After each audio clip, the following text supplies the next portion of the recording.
Well, I'm glad that you're here. I'm glad that you're here. So I would like to thank T.C. Williams High School. Thank you all as an educational institution for allowing me to come here and share some of the work that I've been engaged in. Most particularly, I want to thank Mr. Vincent, who I do not see right now. That is my man. Much appreciated. Give a round of applause. Also, Natasha Stovall, one of your greatest alumnus. She is like you were saying. Gratitude for facilitating this leadership as well. So the reason why I'm here is because of a program that I started called Words Live. And the program utilizes the lyricism in hip-hop and some more popular songs to actually teach and analyze and help you guys to digest the literature that you're using in your classrooms in school. And the reason why a lot of folks think it's been, a great idea and it's been so potent is because we're utilizing things that are already in your iPod. So I can take songs, and we're going to show you in a split second, that you're listening to right now in your iPod, and then show you how it relates to the things, the literature, the books, the novels, the poems that you're reading in the classroom. And the goal isn't purely just an entertainment goal. The goal is to actually help your dexterity in learning, reading, and comprehending things that you're learning, things you need to learn. So the goal is to sort of create this new portal for you to walk through, and this new portal for you to learn through. So that sounds all right? Yeah. We're going to hear a little bit of music. I'm going to hear some stuff that I like, some stuff that's in your iPod, some things you're reading in class right now, and I think we're going to have some fun. So for the next 45 minutes, give me your ears. I'm going to ask you a couple of questions. Don't be bashful. Yell out the answers. We're going to have a little bit of interaction, and I think you're going to learn a lot in this one session. It's going to help you, be more interested in what you're learning in school, but also look at it in a different kind of way. So let's kind of get into some of the details. I went through this already. I'm attempting to provide you a better portal to learn through and to give you a different context to begin reading and analyzing through. So that's what this is about. So one question I get a lot before we get into the hip-hop is, does hip-hop have anything of value to teach students? Is there anything, any literary or linguistic value that hip-hop has? And I would say, as a fan and as a also user, I write my own songs. I do my own acts. I am a hip-hop artist and a poet. I've noticed that there is genius that's been unexamined, particularly when you look at literature in the historical realm. And some of you guys are learning in class, you learn that literature historically is broken up into different literary periods. You got stuff like the classical period, the neoclassic period, the Victorian age, your romantic period. And so my perspective was, hip-hop, how many of y'all know how old hip-hop is? 19 what? 71. Who said 71? My man. Hip-hop. 1971, 72, depending on who you ask. I hear you. I see somebody rocking with me. DJ Kool Herc. So we're talking about something that's just over 40 years old. And a lot of people ask, how can something A, that young, and then B, this recent, really give, the world something of literary value? And I would say if you study hip-hop from its origin in terms of the song and the literature that's been produced from it, you will have its own distinctive period. I call this period a neo-romantic period. And we're not going to have all the time in the world to dig into why that period, but I'm calling it neo-romantic period because of what happened in the actual romantic period. If any of y'all get to study William Wordsworth and those guys around, there was a turn in literature. There was a structural turn in the way literature was given and poetry was written around the age of revolutions, which is characterized by the romantic period. So that's my hypothesis, and I go on to make this argument. Let's talk about quickly the structure of a hip-hop song. A lot of folks, they hear the song and they just hear, rap, rap, rap, rap, run, run, run, run, tat, tat, tat, tat, tat, tat, boom, boom, boom. Right? That sounded pretty dope. That could probably be a hit. That right there. But hip-hop has a specific structure. It has a specific, rhythm to it. And it's just like a meter that you would find in earlier things like Shakespeare. So this is the standardized structure of a hip-hop song. You got an average of 48 bars per song. Why? Because you got an average of 16 bars per verse. If any of you guys are in hip-hop or have made songs, you'll very, very quickly understand this. You got 16 bars. And there's a really good story. How many of y'all know Big Sean? All right. Oh boy! I was at the ASCAP conference in Los Angeles, and Big Sean was there. And he told us a story about how he got, signed to good music. And he said the first time he met Kanye was at a radio station. He was an on-air personality. He was a DJ. And he was trying to get Kanye's attention. And Kanye wouldn't stop, but he was like, "You can walk with me back to my car." So Big Sean walks, and Kanye is like, "Give me your best 16." I mean, it's that standard. Everybody in this form or in this aesthetic knows that he got 16 for a verse. He was essentially saying, "Let me hear your hottest verse." So Big Sean spit it for him, got signed. But that is just the standard way. It's how we do it. Depending on where you're from, down south, up north, out west, you can fit different amount of words in those bars. But we typically end at about 15 to 20 words per bar. And the reason why this is important is because once you throw in the hook and the ad-libs and all the sections of a song, you're dealing with something, you guys can read, I hope you can see it, of a song about 1,000 words. And we put together an entire album, you're dealing with thousands of words. Let's say an average album is 12 tracks. Then you get the picture. And once you sync and do the math on all of this, you'll realize this is a literary work of art. An album is a literary composition. And so this is how I began to make this argument about hip-hop being a literary feat. So, hip-hop is a literary feat. Let's jump to the concluding argument. This is before we get into the specific examples. I am a PhD, or I guess I call myself an economist now until I'm all done. Economics. Study economics, PhD at Howard University. Very difficult. Gotta stay in school. But one thing I noticed in doing this analysis and also being an artist myself was that just like in the real world, where we got a real economy, we produce things. The chair that you're sitting in, the clothes on your back, they all had to come from somewhere. Somebody had to put those things together to make them. We have a language economy. And in the language economy, we're using our alphabet, we're using our words, we're using paper, we're using different mediums to send and receive communication.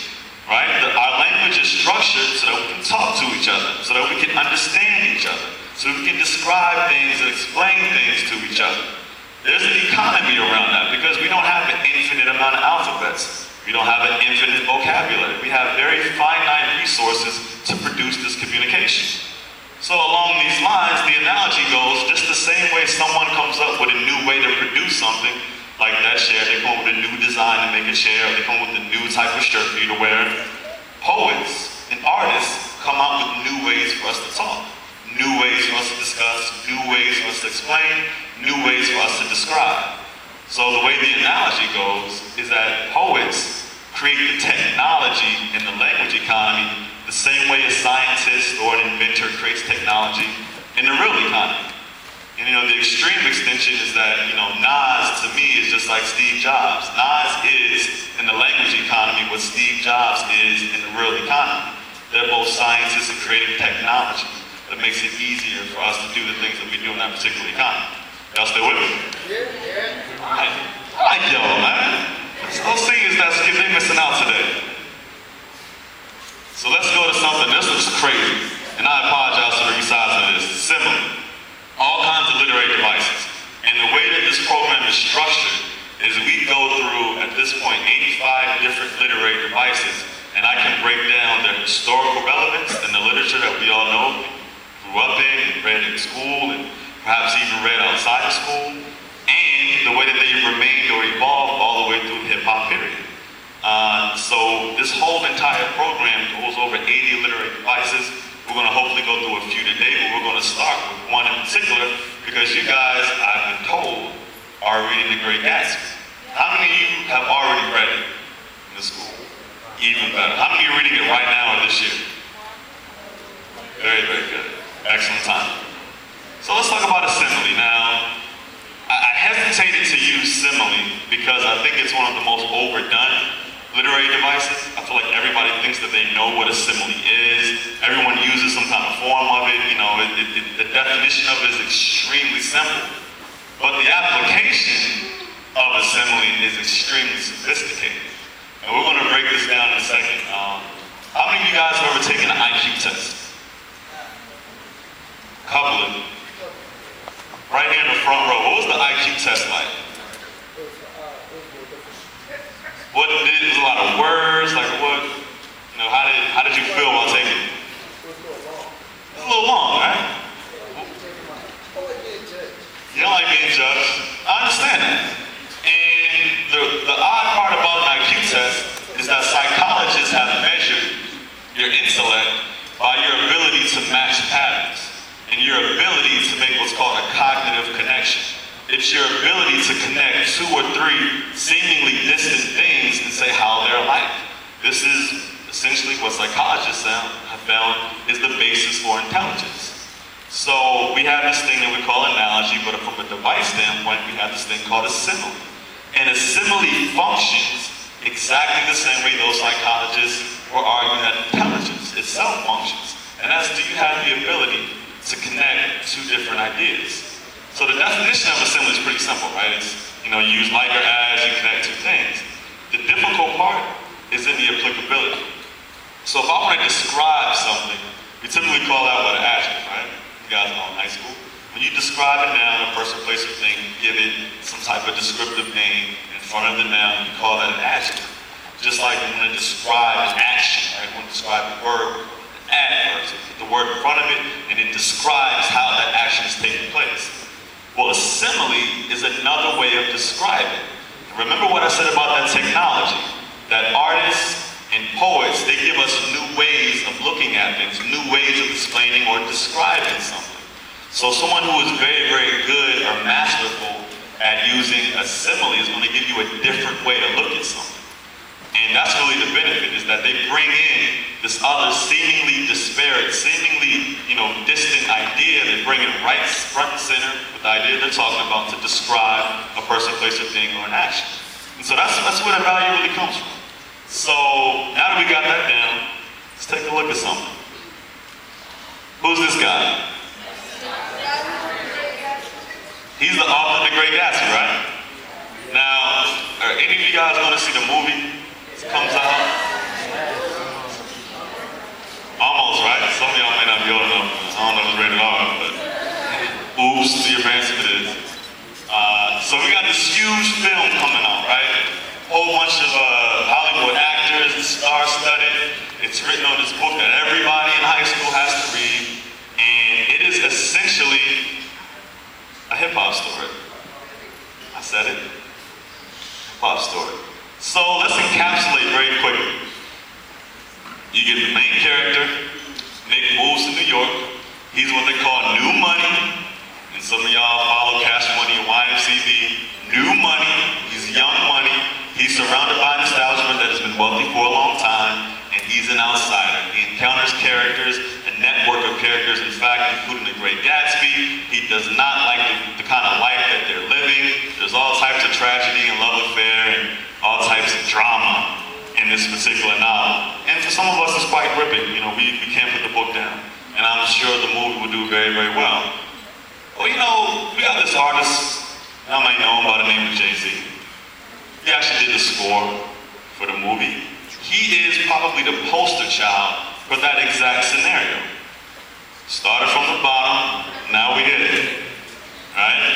New money, surrounded by traditional wealth. And that creates a dichotomy, because you may have to be somebody else when you get around this new crowd. As you become prosperous, you may have to put on different faces as you interface with different people. And if you go through Jay-Z's lyrics, he very, very, very pointedly tells you at every intersection how he's different, how he has to be around new and different people, how he has to act. He's what's called new money. And there's a bit of tragedy in that The Great Gatsby book speaks about, in that, you know, this thing called the American dream, you know, where anybody can be prosperous. You can start from the bottom, and there's no limit on where you can go. And Jay-Z is the poster boy in hip-hop. Hip-hop, in fact, is that story encapsulated. It is about a particular group's struggle to become prosperous, raise themselves out of our confines, out of the situations that we started with. It's a hip-hop story. Well, let's get into this book real quick. I got a couple of quotes here. And I don't know if you guys can read this. Say yay or nay. Yay? Good. All right, so we got the audio and the visual on point. So we're going to look at some instances real quickly in The Great Gatsby where Fitzgerald uses simile. So remember our definition of a simile, and let's look at this real quick. It says, tried to go, I became entangled in some wild, strident argument which pulled me back as if with ropes into my chair. So you get that as if, that's the simile piece right there. He brings in or he invokes ropes. So he associates him trying to leave with being restrained with ropes. So those are your two ideas. There's the idea of a rope actually physically binding someone, and the idea of him attempting to leave. And it's connected through that as if. So that brings in the description. The simile in this way becomes the description. See how that works? The simile itself, by bringing in as if in ropes, that becomes the description for how he was trying to leave. So the simile takes on a functional perspective in this. All right, let's go to the second one. Afternoon sky bloomed in the window for a moment, like the blue honey of the Mediterranean. Now that's poetic. And a lot of folks don't realize that Fitzgerald was a playwright early in his career.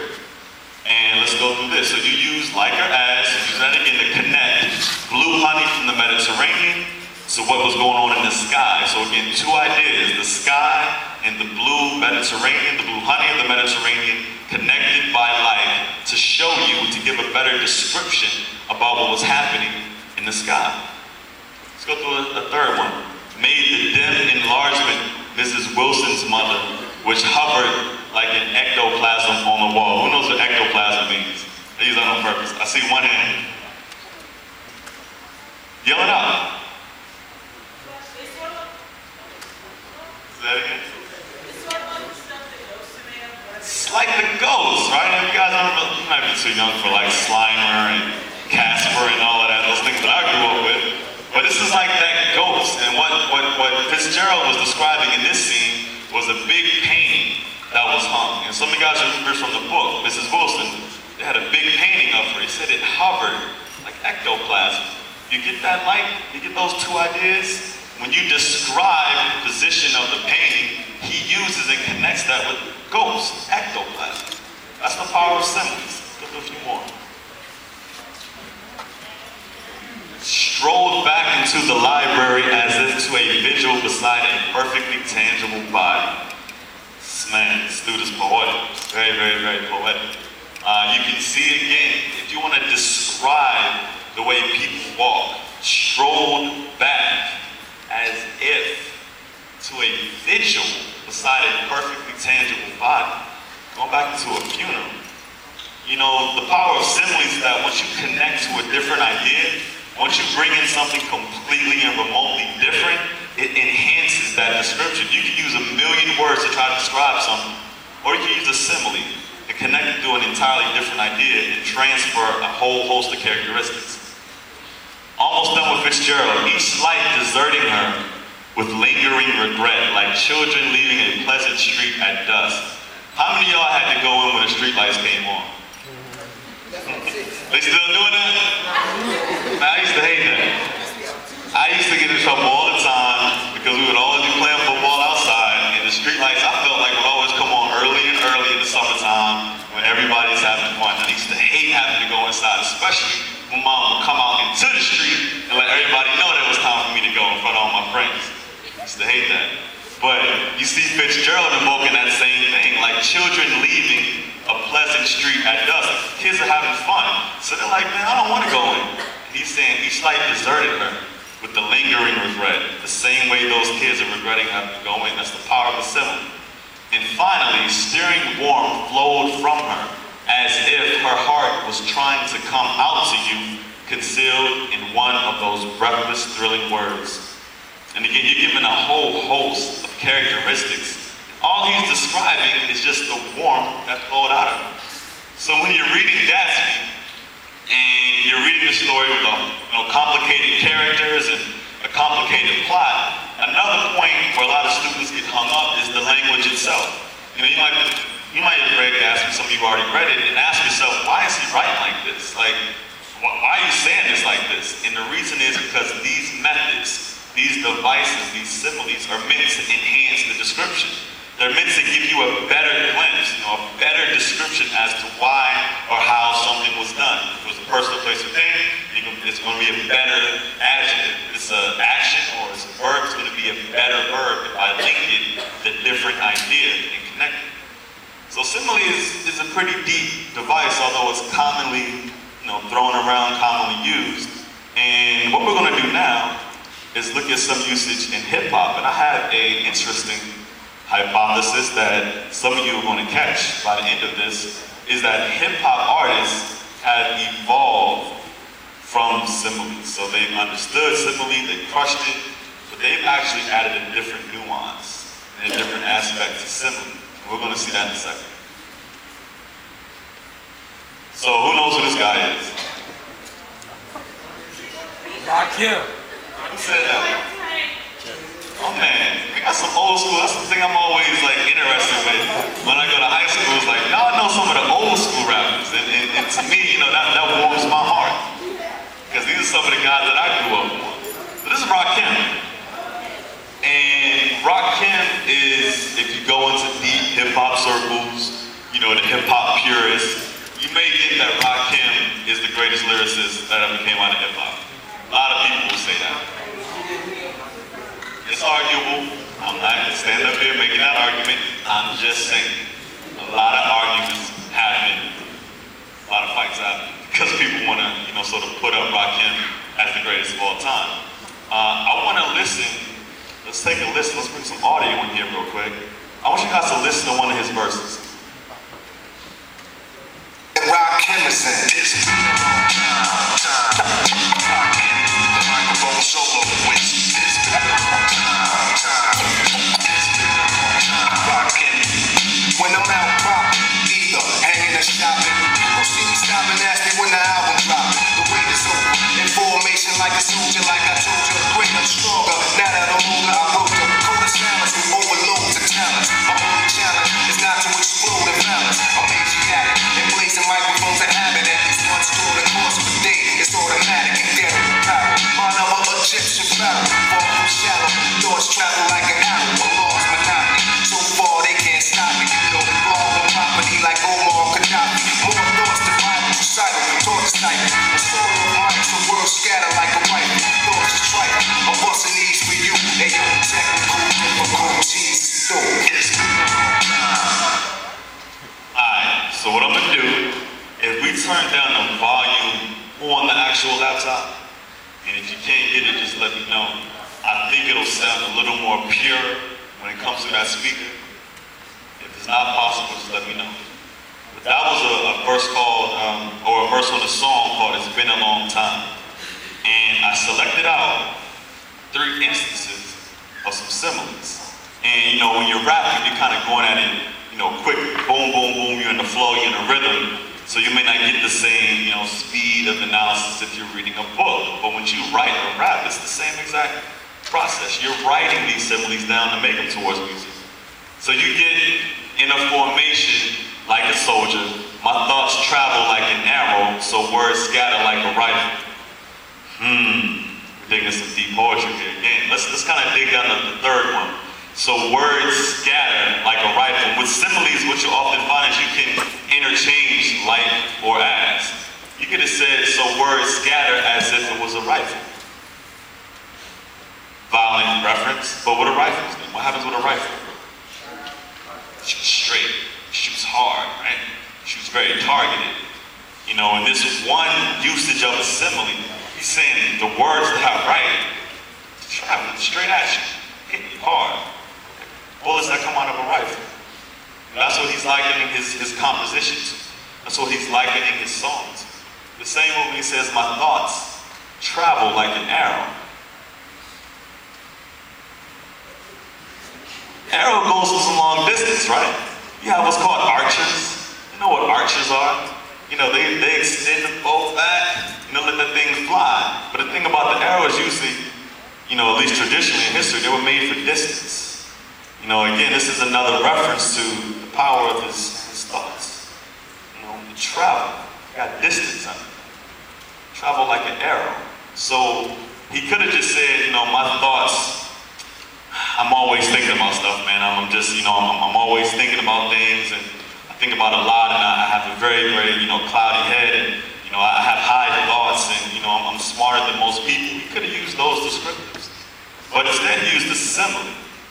He connected the idea of an arrow being shot with his thoughts. So he didn't need a whole host of descriptors. He didn't need a whole bunch of words. He gave you everything in just the one little phrase, my thoughts travel like an arrow. That's the power of the simile. So again, the form, you got two distinct ideas connected by like or as, and it's meant to enhance the person, place, or thing, or the action taking place. Let's go to the next one. Y'all know this dude, right? So we're going to get into the gray area. I think by now we've got simile down. Now I'm going to warn you, when we go actually write these yourself, it gets a little more difficult because you have to think about that other thing. But let's have some fun with this for a second, right? Let's have some fun with this for a second. Get the audio. Hey, homage or cave vomit, I'm grateful because I don't like.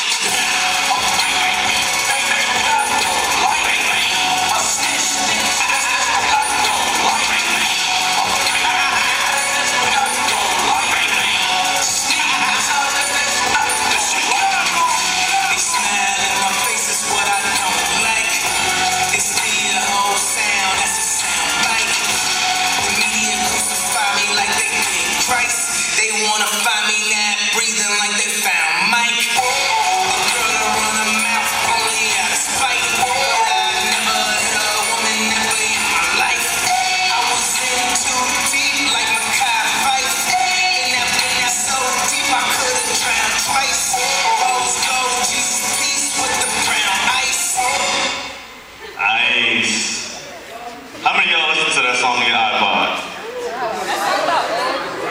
I told you I was going to use something in your iPod right now. And I know that Chief Keef is a pretty hot young rapper right now. He got like a trazillion YouTube videos and hits, so I know what y'all listening to. But let's use this as an example to qualify the simile. Alright? So when you get Kanye saying the media tried to crucify me like Christ, are we going to be able to say that this is a simile the same way that we looked at Fitzgerald's examples in The Great Gatsby and Rakim's? Can we distinguish between the two separate ideas and the action, person, place, or thing that's being described by the connection? Can we do that? We say the media crucifies like Christ. Does it qualify? It's a weak qualification, but I think it is. And one thing you'll find with similes is the power of the simile is really in how different the example is, right? So being crucified like Christ is probably a very overly used simile. So it's not necessarily far out there. It's not causing you to think about crucifixion or persecution differently. You've heard it before. So I would call that a weak simile, right? Remember, the strength of it is being able to bring in a completely different idea into describing a person, place, or thing, or action. What about they want to find me not breathing like they found Mike? I remember Michael Jackson, right? You remember what happened, the tragedy with Michael Jackson? He's found in his home, stopped breathing. Big lawsuit right now with his doctors, whether or not they took the proper care for him. But he was found dead, and that's what the reference that Kanye is using. So again, he's invoking, it's all in one verse, he's invoking this comparison with this other separate entity that happened in a way to try to describe how people, or how he thinks people want to view him. It's a simile. And it's not an overly used one. I would probably call it a pretty moderately, decently structured simile right there. Let's go to this one. It's interesting. I was in too deep like Makai Fife. How many of you guys know the actor Makai Fife? There's a couple of hands. You know any movies he's been in? Yeah. There's been a couple. See, I know that slides. I knew I wasn't tripping. I knew I had the right slides up here. In too deep like Makai Fife. This is going to transition us into what I would call an innovation on the simile that hip-hop artists have done.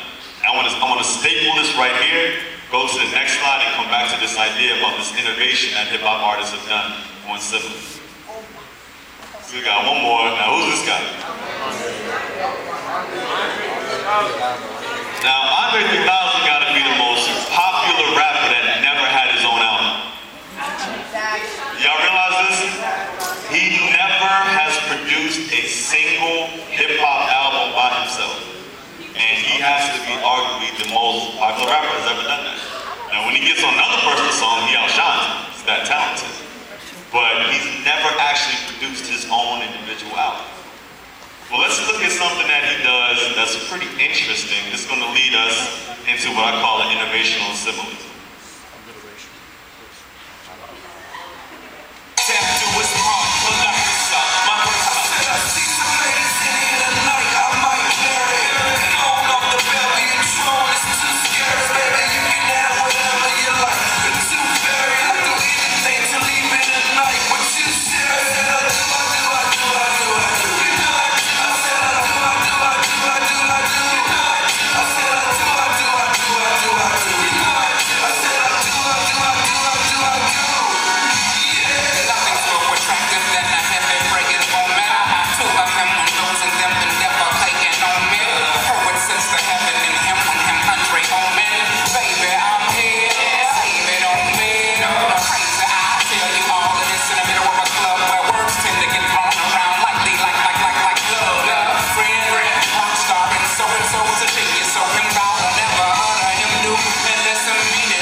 For a second. Let's see where your head is at.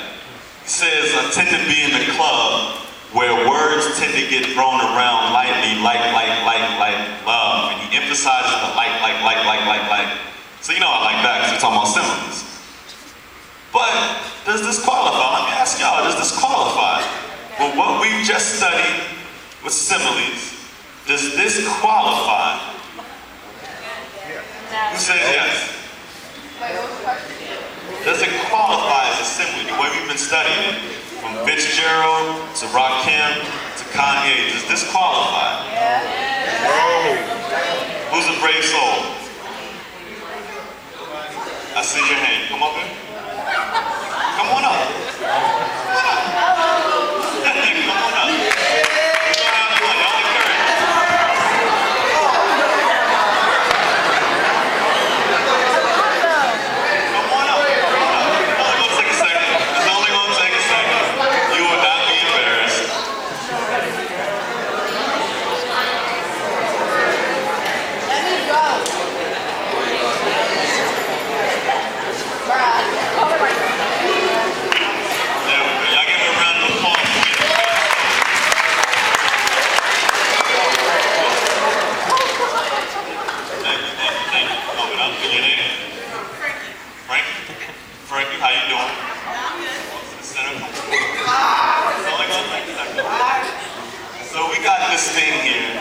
That looks like it resembles a simile, and we're trying to decide, we're trying to qualify it.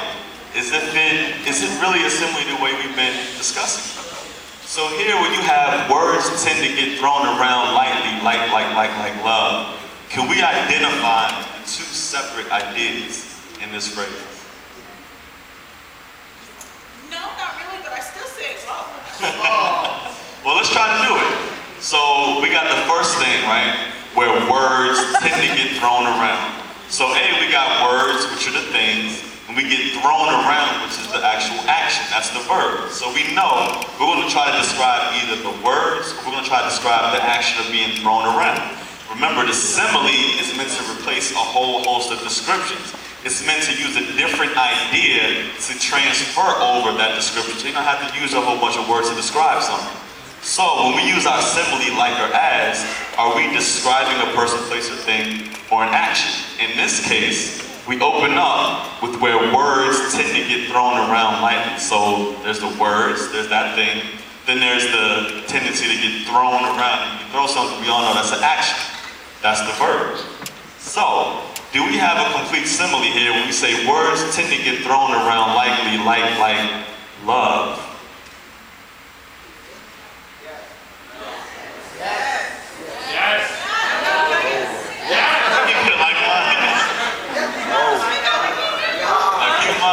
Simile. And if you say yes, you need to identify each of the two things being compared, the instance of like or as, and what it's describing. So if you're saying that this is a simile, then I would need to know what is being described. What's being described? Frank, what's being described? What's being described is basically the way that where words tend to get thrown around lightly. One of the, okay, wait. Well, first I understand this. First of all, can y'all even count how many times a day you say the word like? Okay. Seriously, can anybody give me a rough estimate? What?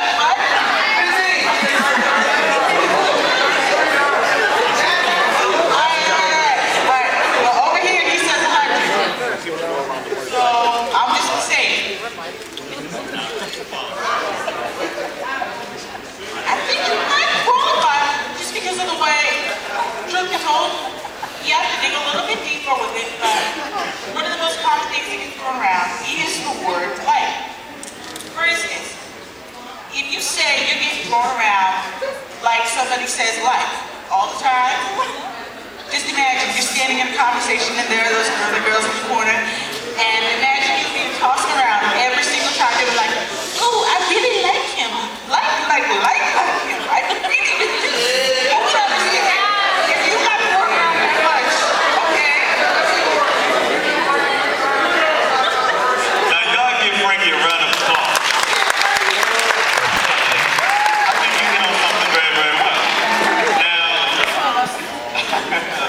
Her strong suit. So the reason why I love this example, and I think it's a good transition into what hip-hop artists have done, is because you got to dig a little bit deeper into what the genius of Andre 3000 is saying.